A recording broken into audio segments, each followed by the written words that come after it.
Hey, this is Don from Padlock Technologies again with another video. Sounding a lot better. I know I was sick, so my last video I was kind of groggy, but definitely sound better this time, getting over the cold. But what is this video about? It's going to be real quick, hopefully. This is going to be about macro and micro segmentation. Everybody, the big key word here is micro segmentation. Everybody loves that word, but they rarely enforce it. But we're going to talk about the differences between macro and micro segmentation since someone sent me a request to make a video about it. So let's get to the board here and let's talk about it. So let's make sure we're on white here. You got to do macro,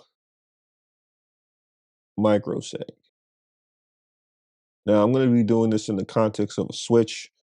You can do this on a firewall router. Really doesn't matter so much. I mean, your enforcement point does matter ultimately, but we're going to just talk about from a basic overall understanding of what micro and macro segmentation is, or what I like to call big gates versus little gates. So let's see, is we're going to draw this. Just look at this. Think of this as like a core distribution switch or something like that. So big gates or micro segmentation is going to be your major subnet boundaries, right? So if this was a switch here, you could have VLAN 10, VLAN 20, and then VLAN 30, right? Then within those VLANs, obviously you're going to have your SVIs.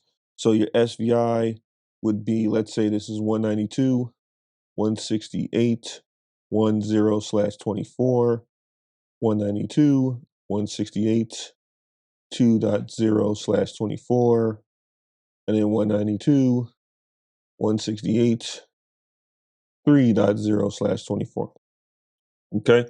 So macro seg is basically going to be some type of enforcement between these subnet boundaries. Right now, technically, you could do it at layer 2 with VACLs, but rarely have I seen people actually implement VACLs at the layer 2 level. And if you don't know what VACLs are, they're just ACLs that apply to the VLAN, right? Instead of at the routed interface. So big gates are going to be between these boundaries here, right? You'll put some type of enforcement or whatever. Everybody knows about this. You could put, ACLs going to another boundary, stuff like this. Do this all the time. You do it at the firewall level, one subnet talking to another subnet, stuff like that. Everybody knows what macroseg is, or microseg is. Now, microseg is going to be little gates, right? So what little gates are, and I'm telling you this so it makes it easy to remember. You can do whatever you want, but this is how I remembered macro and microseg. So we're going to use this in the context of trust sec, so to speak. So with microseg, you're going to be doing enforcement within the same boundary. So it's not going to be different boundaries. So in this instance, say it's VLAN 10. Now, technically, you can do this to TrustSec in a just flat network. Doesn't really need to be split out like this, but I just use this to demonstrate what macroseg is. So what microseg is in the TrustSec standpoint, is let's say someone logs in. So you're going to have ICE to do all this. Someone logs in here, and we got 3 people that log in. They get the same VLAN 10. And they're all a part of 192.168 1.0. Now in ICE, what you would do is for each one of these sessions based on some type of condition or whatever in your authorization policy, you're going to assign a different SGT to each one of these users or computers, so to speak. So let's say I won't use a numerical value because you can do your numerical value in ICE. You can manually set it, or we'll just use the naming convention. So let's say this one got employees, SGT called employees, which is called a security group tag. This one was contractors. You wanted to do that. And then this one was guests. Now, let's be honest here. No one really does wired guests. So I'm going to use this as something as an example, but most of the time nobody does wired guests. It's usually on the wireless domain. So what microseg would do is going to form these little gates in between, right? And then you would do some type of enforcement here. Now, in the TrustSec world, this is going to be your security group ACL. So basically, once the switch is connected to ICE via TrustSec, now you're probably not going to use the old way, which is going to use TLS 1.0 and eat fast. You're probably going to do the REST API method or the REST API, which is going to push it through certificate-based authentication. I think I have a video on that. You can look through here, or if I can find it, I'll just put it somewhere over there in the cards or something like that. And then you're going to set some type of enforcement here at the small gates within the same boundary. So this can be a deny. You can do deny specific things. Normally, what people would do is if they're going to do something like this from a strategy standpoint, they're going to say, okay, employees can't talk to employees. There's really no reason for employees to talk to other employees. What does that do? Well, that prevents lateral moving attacks. So if I were to attack a machine that was the employee SGT, well, technically, it's not allowed to talk to other employees within the same domain. So if it tried to move laterally for some reason to another machine, that communication would be blocked by the enforcement point. So that is macro seg, micro seg in a nutshell. Now, from an ACI perspective, what you would have here is I'll use VLAN 30 for this. So this would technically, VLAN 30 would technically be a BD, which is a bridge domain.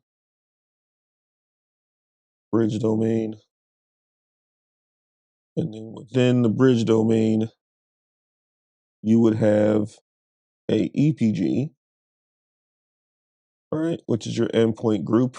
Ultimately, your contracts go to your EPGs. So your enforcement would go here, contracts. But now if you want to do microseg, think of EPGs as, I don't want to say this because, I mean, technically it's right, but some people will get confused by this because you can assign the subnet mask. You can actually assign your subnet at the bridge domain level, which is what I like to do. So at the bridge domain level, I like to put the Anycast gateway there, or you can assign it at the EPG.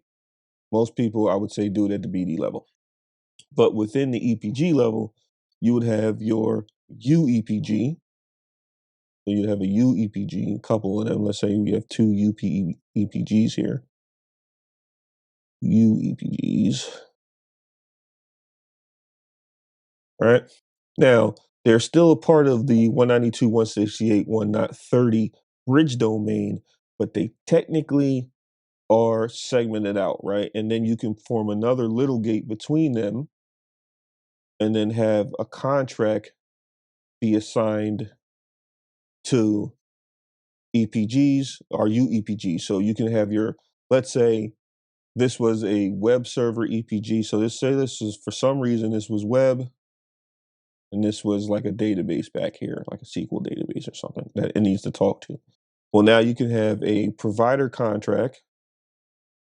And if you know anything about ACI, there's contracts, there's provider contracts, and there's consumer contracts. Contracts are just like they sign to provide a service, so it's going to your consumer, and your consumer is actually pulling that, so it's getting the data from the provider.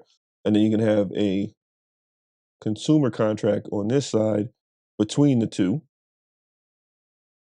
Technically, they're in the same domain, they got the same IP address scheme, all that good stuff, but you are enforcing at a as a micro level, right? In a micro level, right? And obviously, when you assign your ports, you need to assign your ports to the UEPG and not the EPG because you want to have that microseg.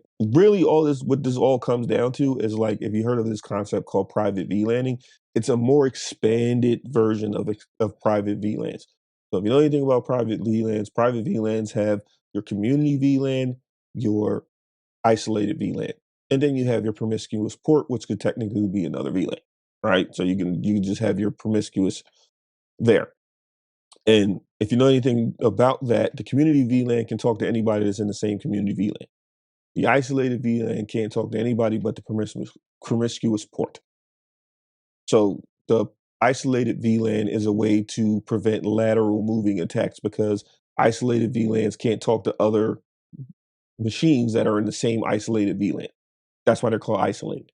Community VLAN can talk to other people in community, but they can't talk to isolated.